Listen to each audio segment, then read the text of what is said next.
नागरिक म्हणून कसा प्रतिसाद त्याला मान दिलेला आहे? आपण जाणता की सध्या देशामध्ये जवळपास 14% ज्येष्ठ नागरिक आहेत.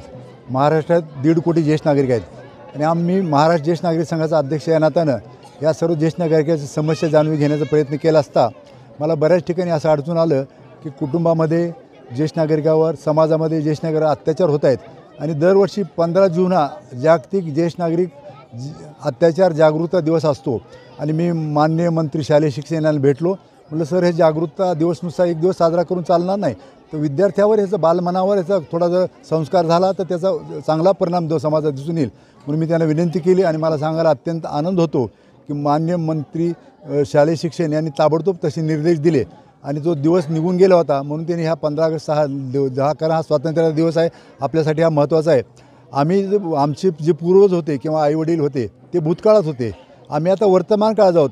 भविष्य ज्यांच्या हातात आहे, भविष्यकाळ जे उज्ज्वल करणार आहेत अशी समोरची माझ्या बालमित्र आहेत, त्यांच्याकडून एकदा जर त्यांना माहीत झालं, कारण आज जे पोत्यात आहेत ते उद्या जात्यात येणार आहेत. म्हणून हा शपथेचा कार्यक्रम आहे आणि ह्या मित्रांनी आमच्यासाठी शपथ घेतली. त्या बालमित्राचं सर्वांचं मी खूप महाराष्ट्र ज्येष्ठ नागरिक महासंघाच्या वतीनं कौतुक करतो आणि ह्या शपथेचं ते पालन करतील अशी आशा व्यक्त करतो.